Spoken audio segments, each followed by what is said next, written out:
The great council chamber floated above the crimson clouds of Varelia Prime, a shining ring of glass and gold orbiting a dying sun. Inside, thousands of alien delegates gathered under a single dome, their voices echoing through the chamber like a storm of whispers. The council had not met in such full assembly for nearly 2 centuries, but today, fear had called them together. Fear of a name that most of them had already forgotten. Humanity. The High Chancellor struck the podium with his staff, and silence fell like a curtain. The human colonies have crossed into our border zones again, he said, his tone sharp. They expand without permission, without alliance, without fear. We must decide how to respond. Murmurs filled the room. Some spoke of diplomacy, others of war. And then Senator Croth of the Voth Dominion rose from his seat, his red-scaled face glowing under the council lights. Enough, he hissed. We have watched these humans grow like weeds for too long. They call themselves explorers, but they are invaders. I say we strike now before they spread further. His words echoed through the hall, and many nodded. To most of them, humans were a forgotten species from the edge of the stars, small, reckless, and arrogant. A relic of an age long gone. But in one dark corner of the chamber, an old figure slowly stood. His name was Oleran, the oldest member of the council, his body wrapped in ancient silver robes that shimmered faintly in the light. When he spoke, his voice trembled, but it carried across the hall with quiet authority. You speak of war, he said. But you do not remember what that means. Not with them. The chamber fell still. The younger delegates looked confused. Old one, said Croth mockingly. What do you mean? The humans are weak. Their fleets are small. Their technology is behind ours by decades. Oleran's eyes, pale and distant, looked far beyond the chamber as if he saw ghosts in the stars. That's what we thought last time, he whispered. The air grew heavy. Some shifted uncomfortably, unsure if they had heard him correctly. Last time? A voice asked. Oleran nodded slowly. 200 years ago, the council made the same mistake. We thought they were nothing. We sent fleets to teach them obedience. They didn't fight for glory or power. They fought to survive. And they did things, terrible things, that even now haunt the void. His hands trembled slightly. Entire worlds burned. Not ours. Theirs. They destroyed their own colonies rather than let us conquer them. They fought with a kind of fury no other species could understand. A deep silence followed. No one breathed. And then? Asked the Chancellor. Then, Oleran said, they won. They could have wiped us out. Every fleet, every world. But they didn't. They stopped. They sent one message to this council. Just one. He paused, his voice lowering to a whisper.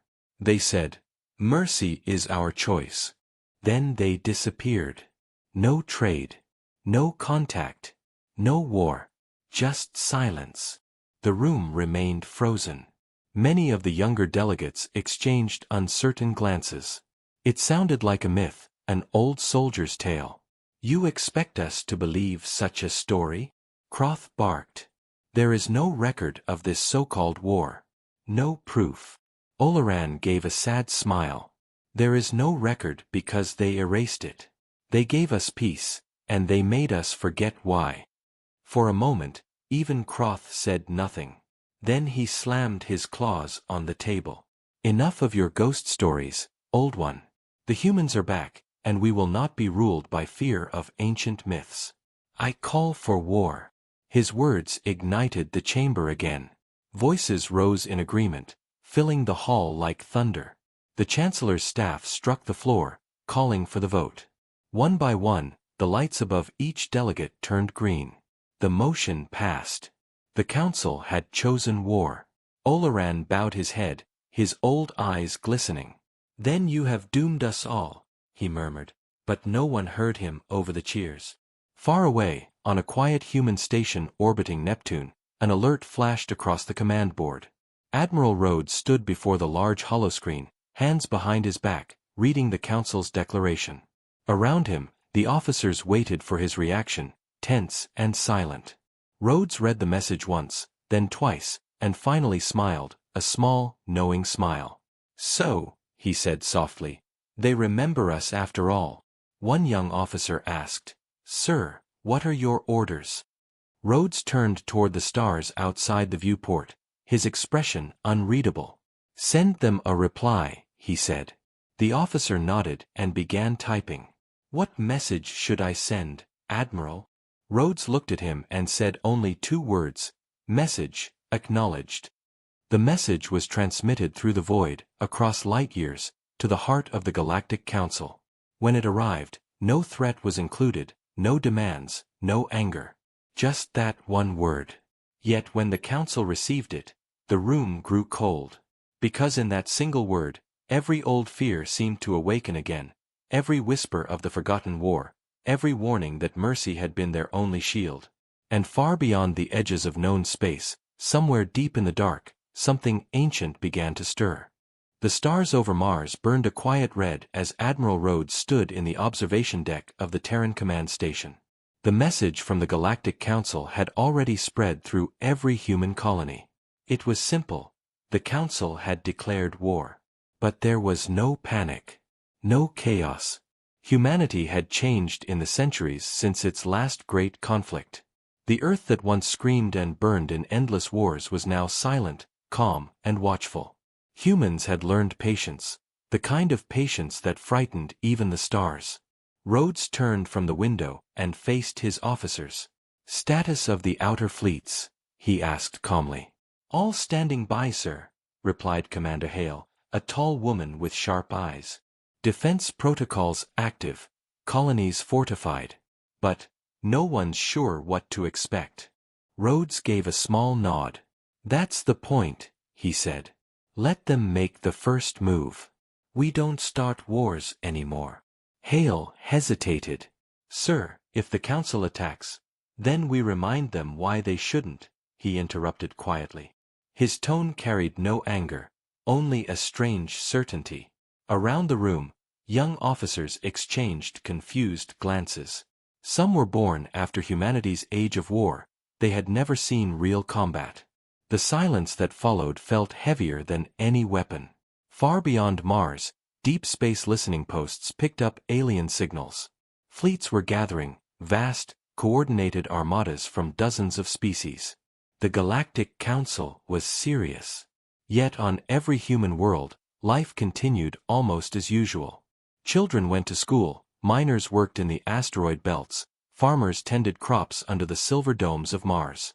The message from command was clear: remain calm, remain ready. Humanity would not strike first. But beneath that calm surface, old machines were awakening. Defense satellites long thought decommissioned flickered to life. Orbital AIs reconnected to dormant systems. Across the Sol system, a silent network began to hum again, ancient, precise, waiting. On the Moon, a small group of historians gathered in a dim archive. One of them, a gray-haired man named Dr. Elon Vares, was reviewing a restricted file titled Operation Mercy. The records were faded, corrupted, but fragments remained. "They won't believe it," whispered one of his assistants. "The Council thinks we're still explorers, diplomats. They've forgotten everything." Vares sighed. "That was the plan. We wanted them to forget." He paused, eyes reflecting the flickering hologram. "But maybe we shouldn't have." Outside, the Council's fleets were already crossing the borders of human space. Their ships gleamed with alien metals, bristling with weapons. To them, the humans were weak, too quiet, too peaceful. They expected fear, retreat, negotiation. What they found instead was nothing. No resistance. No transmissions. Just empty space. The first alien fleet, commanded by Admiral Threx of the Voth Dominion, entered the Neptune perimeter with full power. His ships scanned the region, searching for human presence. They found the Terran observation station, a small, unmanned structure orbiting in silence. Threx smirked. "Pathetic," he said. "Destroy it." His ships fired. The beams hit the station, and disappeared. No explosion. No debris. Just silence. Report. Threx barked. His sensors showed nothing. The station was gone, erased without trace. A technician trembled. Admiral, we can't detect what happened. It's like it was never there. Threx frowned. Impossible. Find it. But there was nothing to find. Minutes later, one of his destroyers vanished. Then, another. Each time, without sound, without light. Panic spread through his fleet. Systems went dark, communications failed, and one by one, ships vanished from existence. Only static filled the comms. Back on Mars, Command received fragmented transmissions, then silence. Commander Hale looked up at Rhodes. Neptune fleet, gone, sir. Rhodes didn't react. He simply folded his hands behind his back. Record it, he said softly. Status, neutralized. Hale blinked.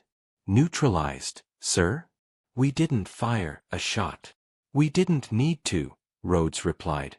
He turned to the viewport again, watching the faint glow of distant stars. They were warned once. Maybe now they'll start to remember. On the Council's capital world, chaos broke out. Reports flooded the chamber. Entire fleets missing, with no survivors, no wreckage. The Council demanded answers. Are the humans using new weapons? One delegate shouted. No, said another. There was no energy trace, no attack detected. It's as if space itself turned against them. Croth, the war senator, slammed his fists on the table. Cowards! They hide behind tricks. We will send another fleet, twice as strong. But as he shouted, the old Counselor Olaran sat silently, his eyes full of dread. You don't understand, he whispered. This is not war. This is memory. No one listened. Back on Earth, deep under the icy surface of Antarctica, massive structures began to awaken. Hidden machines from the forgotten era of the last war hummed to life, spreading invisible energy fields across the system. Rhodes walked through the command corridor, his footsteps echoing softly. He stopped before a sealed door marked with an old symbol, a stylized olive branch crossed with a sword. He placed his hand on the scanner, and the door opened, revealing a chamber filled with blue light. Inside floated hundreds of crystalline orbs, each one glowing faintly. What are those? Hale asked, following him. Echoes, Rhodes said. Records of every world we saved, and everyone we lost. He turned toward her, his expression unreadable. They thought our mercy made us weak. But mercy was always our weapon. Hale swallowed hard. What happens now? Rhodes looked up at the glowing orbs. Now, he said quietly, we remind them what mercy costs. Outside, far beyond the reach of the Council sensors, invisible fleets moved silently through the dark. Vast human ships cloaked in folded space, watching, waiting. No one could see them, but the stars themselves seemed to shift in fear. And somewhere deep in that silence, an old human voice whispered across the void, mercy has limits. The Council chamber had never been so silent. Every seat was filled, but no one dared speak. The air felt heavy, as if the weight of the entire galaxy pressed down on them. Holoscreens flickered across the vast hall, displaying static, broken transmissions, and missing fleet reports. Over 100 warships had entered human space, and not one had returned. No debris, no signals, no escape pods. Just emptiness. The High Chancellor's hands trembled as he looked around the room. We are dealing with something far beyond what we expected, he said, his voice tight with fear. Our fleets are gone. All of them.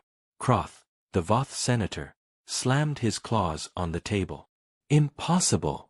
The humans cannot possess such power. This must be deception. They hide, they trick, they... Silence, the Chancellor snapped. Do you have any proof, Senator? Croth froze, unable to answer. All he had were rumors, stories spreading through the fleet channels about ships vanishing without light, without sound. The old Counselor, Olaran, stood once again. His voice was quiet but firm. You were warned, he said. This is not new. It is the same as before. Many turned to him, uneasy. Explain, demanded the Chancellor. Oleron's eyes drifted toward the ceiling, as though he could see the ghosts of dead worlds above them. The last time we fought them, he began, it started the same way. We sent fleets. We lost fleets. We could not understand their weapons, their methods, their silence. Humanity doesn't destroy. They erase. They remove the idea of victory itself. The counselors murmured in disbelief. And how did it end? Asked one. It ended, Oleron whispered, when they decided it should. He moved to the center of the chamber. 2 centuries ago, I was there. My people fought on the front lines. I saw human ships made of light and shadow move through our defenses like water. Our weapons failed. Our planets fell. But they never took them. They only silenced them. When we surrendered, they didn't demand tribute or control. They simply said one thing, remember mercy. And then they vanished. Croth scoffed. Fairy tales from an old mind. You expect us to fear them because of ghost stories. Oleron's gaze hardened. Your arrogance will be your tomb. The Chancellor leaned forward. If these humans are as powerful as you claim, why did they let us live?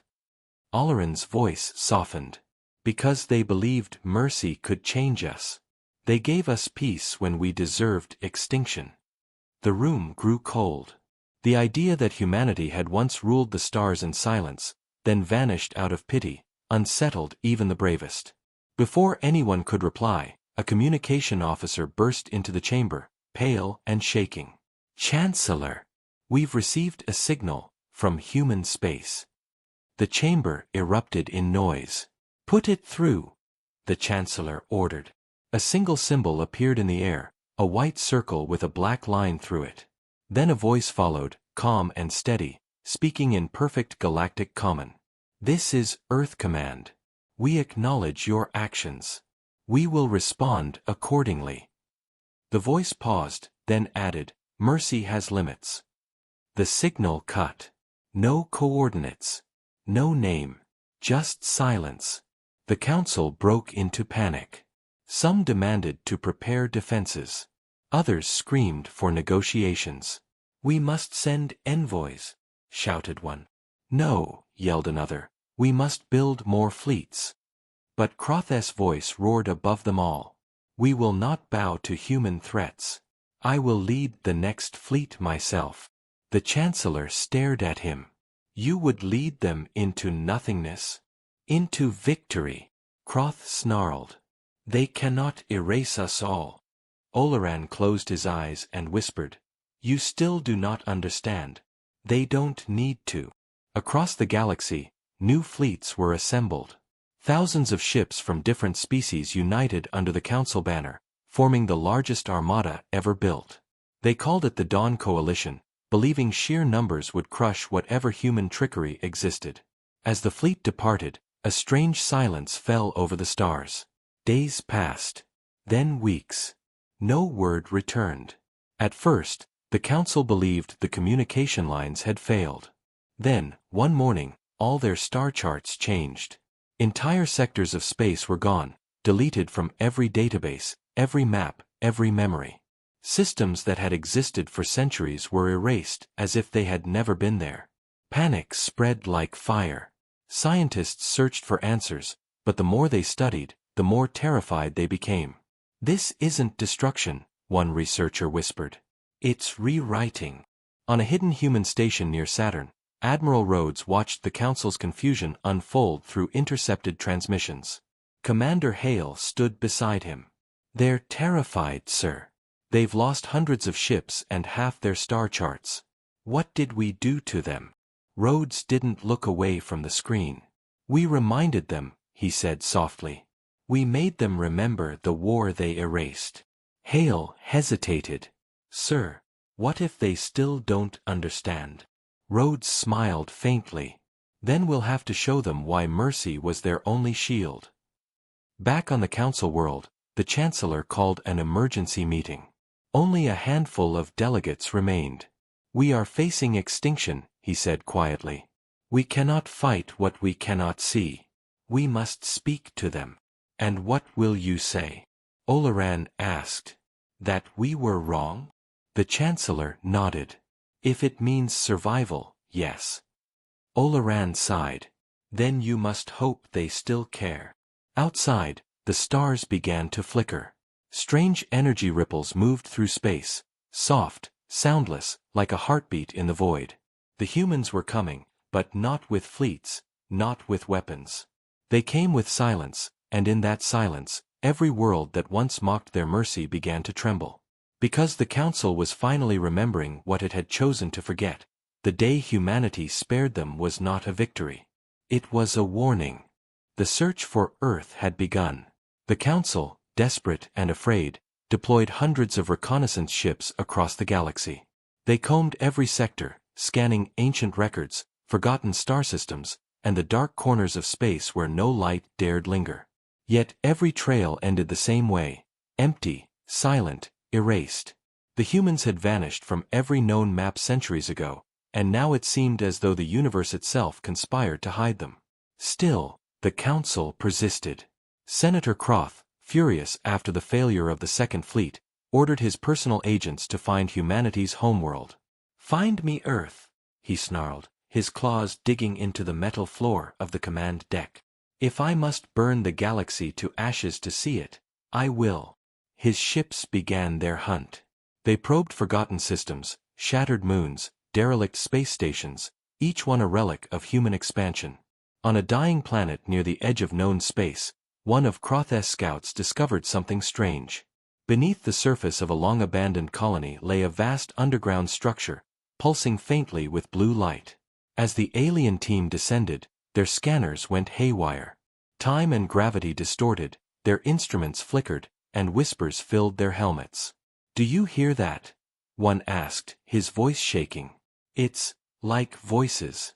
The deeper they went, the clearer the voices became, faint human echoes, repeating the same phrase over and over, "Mercy is not weakness." Then, without warning, the structure came alive. Light surged through the walls, the ground trembled, and one by one, the alien soldiers vanished into the glow. Their final transmission was a scream, cut off mid-sentence. The Council received fragments of the signal hours later. When they decoded it, only one word appeared on the screen: remember. Fear spread like wildfire. The Chancellor convened another emergency meeting. "We must stop this madness," he said, his voice shaking. "Every fleet we send disappears. Every search ends in nothing. They are watching us, but we cannot see them." Croth slammed his fists against the table. "Then we must force them to reveal themselves. No more hiding, no more fear." "And what will you strike?" Olaran asked from his seat in the shadows. "You cannot fight ghosts." Croth glared at him. "You would rather kneel to them?" "No," Olaran said softly. "I would rather survive them." Meanwhile, deep in the Sol system, humanity prepared in silence. The fleets that had remained dormant for 2 centuries now floated like dark giants around the sun. Massive ships built of black alloy and folded light stirred awake, their hulls reflecting nothing.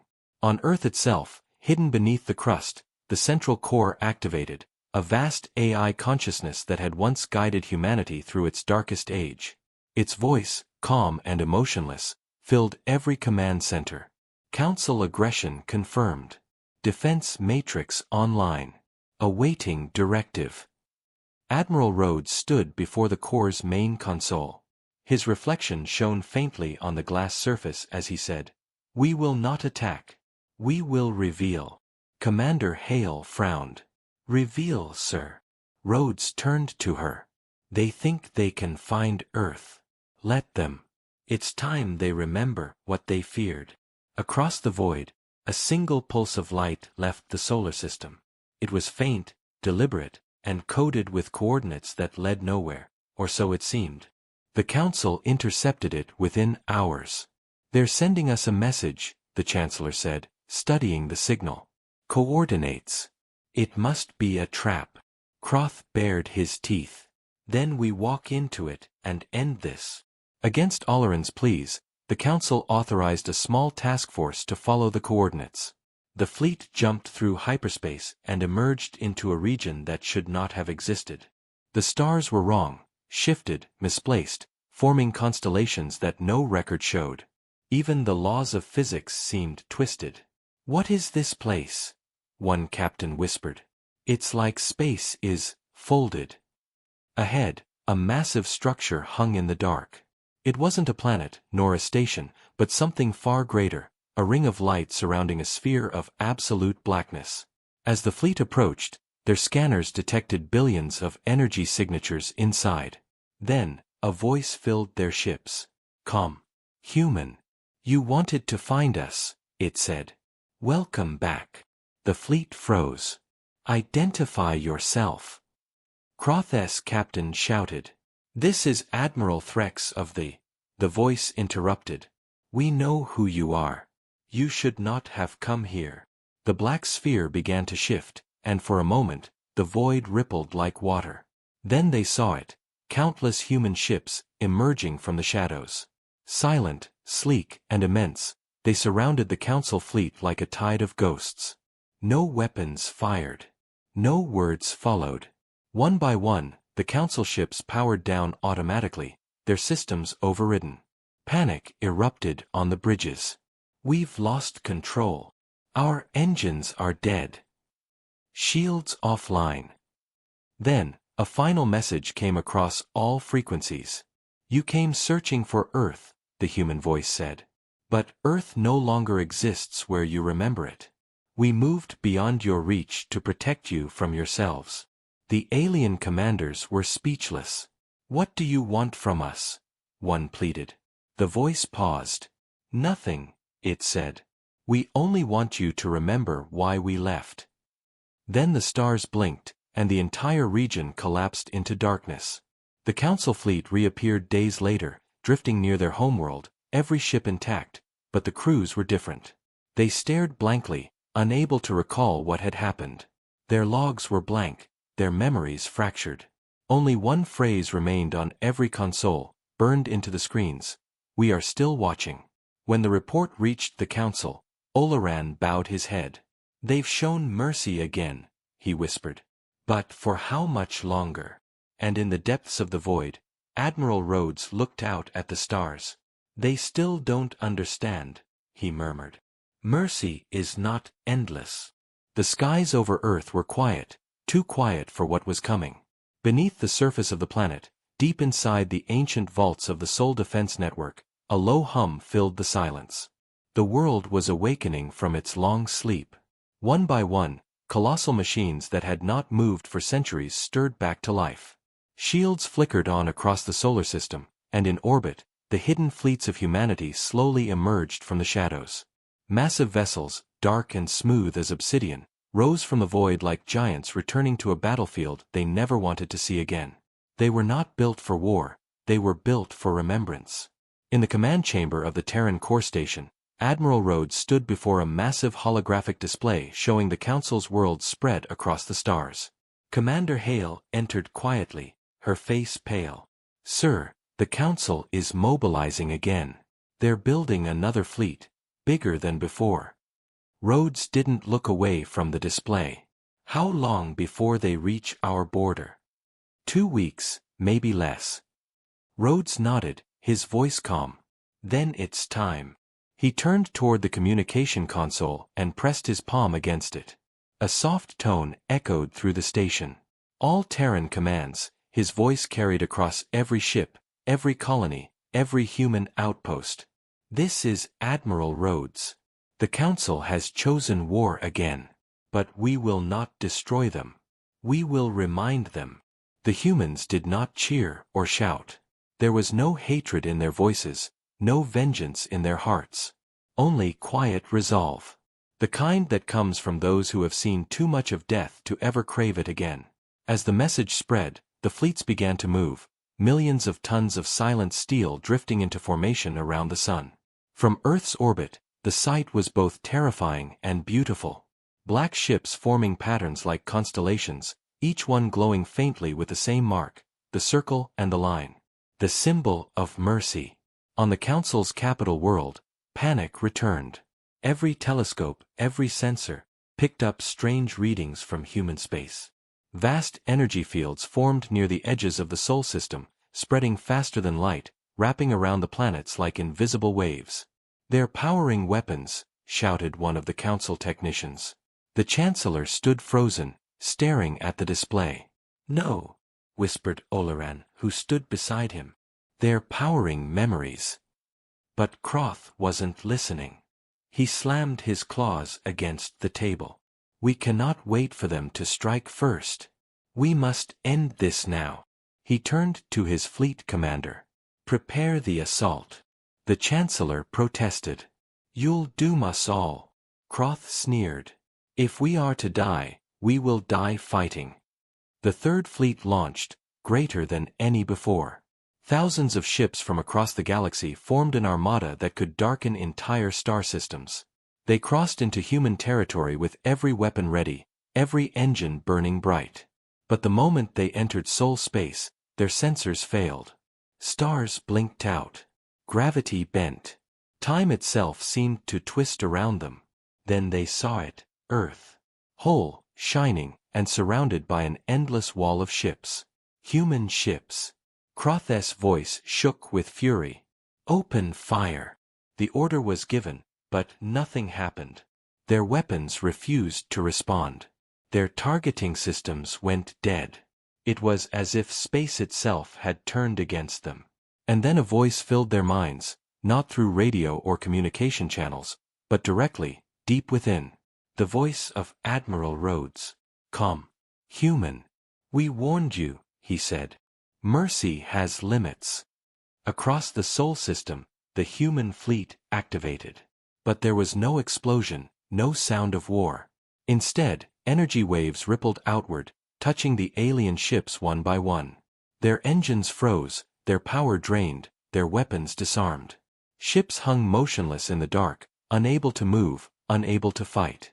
Croth shouted in rage, smashing his claws against the control panel, but it was useless. "They're shutting us down," cried one of his officers. Rhodes watched from his command deck, expressionless. "Deactivate them," he ordered softly. "But leave them alive." In seconds, the entire alien armada was neutralized, every weapon offline, every ship floating helpless in the void.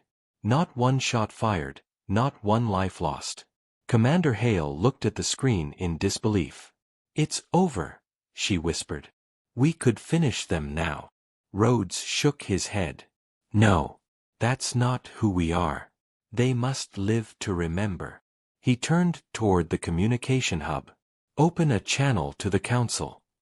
Moments later, his holographic image appeared in the Council chamber. Panic erupted as his calm face flickered into view. "Who are you?" demanded the Chancellor. Rhodes' gaze swept across the chamber. "I am Admiral Rhodes of Earth Command. We asked for peace. You chose war. We asked for understanding. You chose fear. So now, we offer you memory." Behind him, the stars glowed with the outlines of the immobilized fleet. "You call us monsters, but it was your arrogance that brought this. We never wanted your worlds. We never wanted your power. We only wanted to be left in peace." Croth growled. "If you can destroy us, why haven't you?" Rhodes looked at him for a long moment. "Because destruction is easy," he said quietly. "Mercy is harder." Silence filled the chamber. "You will return to your worlds," Rhodes continued. "Your fleets will be restored. Your people will live. But you will never forget this day. Every record, every star, every child will remember that humanity spared you again." His image began to fade. "This time, you will remember." And with that, the hologram vanished, leaving the Council in stunned silence. Outside, the paralyzed fleets began to power back up, their systems restored by unseen hands. As they limped home, they carried with them a single encoded message burned into their systems, 3 words glowing in every language across their screens: "Mercy is strength." On Earth, Admiral Rhodes stood at the viewport, watching the stars return to calm. "They'll remember," Hale said softly. Rhodes nodded. "For a while," he murmured. "Until they forget again." And somewhere deep beneath the planet, the ancient machines went silent once more, returning to their long slumber, waiting for the day mercy would be tested again. The galaxy had never been so quiet. For the first time in generations, no fleets moved, no weapons fired, and no threats echoed through the void. The Council's armadas drifted home, broken but alive, their ships haunted by the same 3 words glowing endlessly across every console: mercy is strength. The message had reached every world, every species, every leader. The humans had ended the war without killing a single soul, yet the galaxy trembled as if billions had died. On the Council's capital world, the great chamber was shrouded in silence. The once proud senators now sat pale and shaken, their confidence shattered. Croth stood at the center of the room, no longer defiant, his scales dull with exhaustion. "They could have wiped us out," he muttered. "Why didn't they?" No one answered. The Chancellor turned toward Olaran, the old counselor whose warnings had been ignored. "You knew this would happen," he said quietly. "You told us they had mercy once before. Is this what you meant?" Olaran nodded slowly. "Yes," he said. "They didn't save you out of weakness. They saved you because they remember what it means to be human. And that memory is their greatest weapon." Across the hall, the council screens flickered to life. A transmission, no encryption, no demand, just a direct signal from Sol. The chamber fell into tense silence as the hologram materialized. Admiral Rhodes stood before them, his face calm but stern, eyes like distant storms. "Members of the Galactic Council," his voice echoed through the vast chamber. "This is not a declaration of victory. This is a reckoning." No one spoke. "You came into our space. You fired on our worlds. You called us monsters. And yet, when your fleet stood before us, powerless, we chose not to destroy you." Rhodes' tone hardened. "We did this because mercy defines us. But do not mistake mercy for weakness. Mercy requires strength, the kind of strength that remembers pain but chooses not to spread it." The hologram shifted, revealing images of devastated battlefields from centuries ago, ruins of alien cities from the First War, and broken worlds once scarred by greed and fear. "We tried peace then too," Rhodes continued. "And when the last war ended, we vanished. We gave you time to learn. But you forgot. You forgot who we were, and worse, you forgot why you were still here." The Chancellor rose slowly. "What do you want from us, Admiral? Do you seek our surrender?" Rhodes shook his head. "No. Humanity does not demand surrender. We demand memory." He gestured toward the projection. "Every child born under your flag will know what happened here. You will record the truth of your defeat, not in shame, but in warning. The next time you look at the stars, remember that mercy watches from the dark." The hall remained silent, the delegates frozen in awe and fear. Croth, his pride broken, stepped forward. "You could have destroyed us. Why not end it? Why let us live?" Rhodes met his gaze. "Because death teaches nothing. Living with your failure teaches everything." He paused, then added softly, "We still believe you can change. But this is your last chance." The hologram flickered. The image of Rhodes faded, replaced by a vast panorama of the Sol system. Around Earth, the human fleet shimmered like a halo of steel and light. "If you ever come again with war in your hearts," Rhodes' voice echoed one last time, "you will not find mercy waiting." The signal ended. For a long moment, no one in the chamber spoke. Then the Chancellor exhaled, his voice trembling. "We have seen gods," he whispered. "And they called themselves human." Olaran rose from his seat, leaning heavily on his staff. "No," he said. "Not gods. Just those who remember what we forgot." Across the galaxy, the aftermath rippled like a silent storm. On distant worlds, the people whispered stories of the humans who had once vanished and returned as silent judges. Some called them angels, others demons.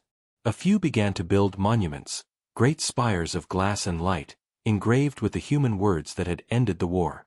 Mercy has limits. On Earth, Admiral Rhodes watched from his command deck as the final alien fleets retreated beyond the edge of human space. Commander Hale joined him, her voice quiet. "They're leaving, sir. Every ship." Rhodes nodded. "Good. Let them go home. Let them think." Hale hesitated. "Do you think they'll learn this time?" Rhodes gave a tired smile. "Hope is all that keeps us human, Commander. Without it, mercy would mean nothing." He turned back toward the viewport where Earth glowed like a blue jewel among the stars. "We don't seek conquest," he said softly. "We seek balance. But the moment they forget again, we'll be there." Deep within the core of Earth, the ancient AIs went into standby, their blue lights fading slowly into darkness. The awakening was over. For now, humanity would sleep again, silent and unseen. But throughout the galaxy, strange energy fields lingered, echoes of the human defense network, reminders that Earth was still watching. On the Council world, Olaran walked alone through the empty corridors. He stopped at a window and stared at the stars. For the first time in his long life, he felt peace, not fear. "They could have destroyed us," he murmured, "and yet they saved us again." His reflection looked back at him, old and weary. Perhaps mercy truly is the last weapon worth keeping. Far away, in the depths of the Milky Way, a faint human voice drifted through the void, barely above a whisper. "We gave them mercy twice," it said. "There will not be a third."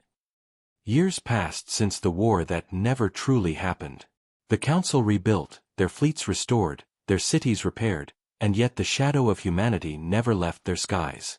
Every world still carried the mark of that single phrase, "Mercy is strength." It was carved into monuments, etched onto starships, and whispered in prayers. The story of how the humans spared the galaxy had become both legend and warning.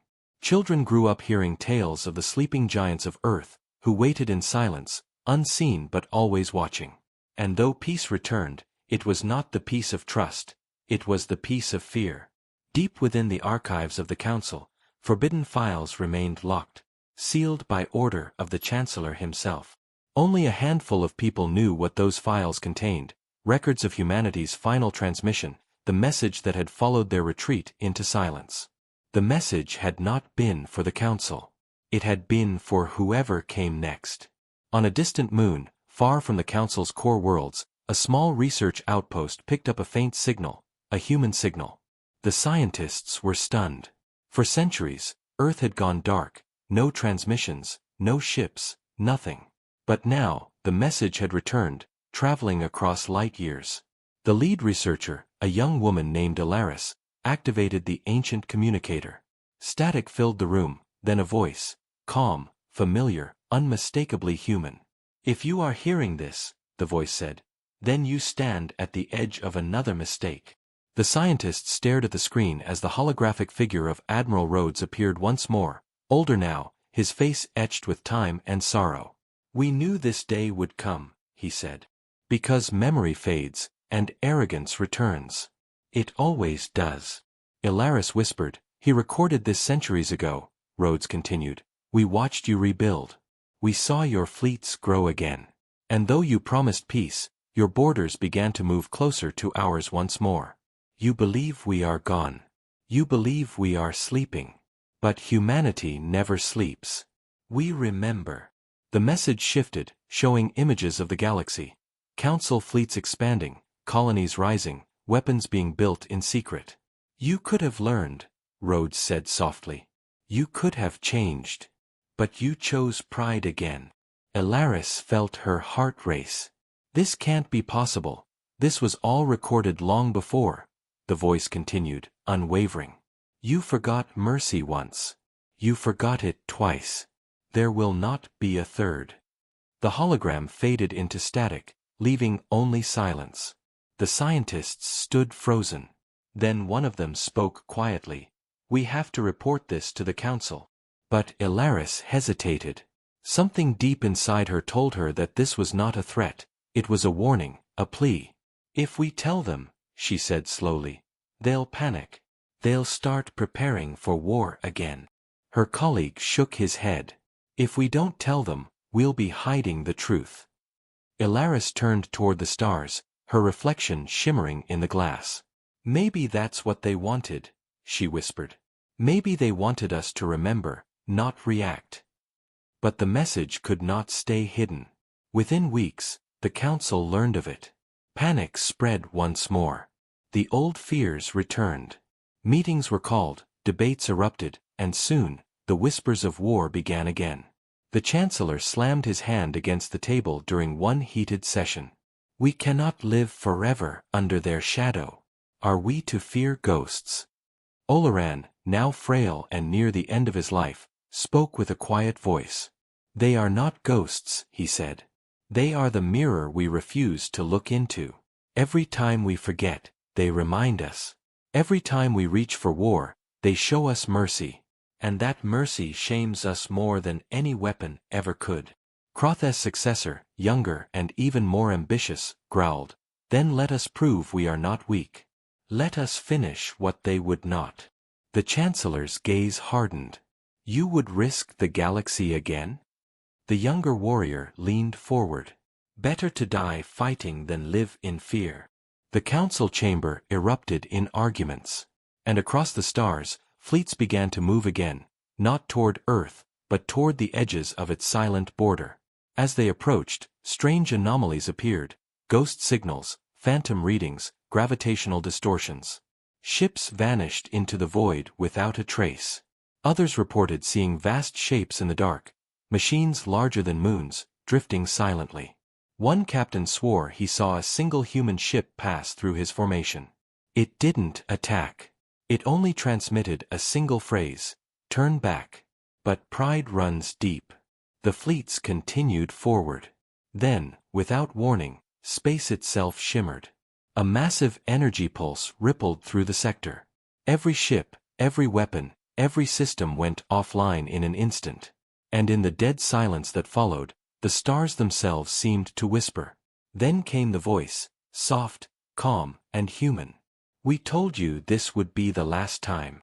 The message echoed across every frequency, every ship, every world. You were given mercy twice. You used it to build fear. You used it to prepare for war. Now mercy ends. Across the galaxy, power grids failed, weapons deactivated, fleets frozen in space. But there were no explosions, no screams, no destruction. Only silence. And then, one by one, the stars flickered back to life. The council ships found themselves returned to their own borders, unharmed, but their systems forever marked with a single code, one that no one could erase. When decoded, it revealed a single sentence: Do not seek us again. On Earth, in the quiet halls beneath the mountains, the old machines hummed one final time. Admiral Rhodes, now long gone, had left behind his legacy not in war, but in restraint. Humanity did not rise to conquer. They rose to remind. As the last light faded from the human defense network, one final message was stored deep within the system, never meant to be heard unless the galaxy forgot once more. It read simply, Mercy is our strength. But mercy, too, must sleep. And as the galaxy moved on, as generations passed and the memory of the humans slowly turned into myth, the stars above Earth remained untouched, silent, distant, and eternal. Because humanity had not vanished. They had become the quiet guardians of the galaxy's conscience, watching, waiting, and remembering, long after everyone else had forgotten.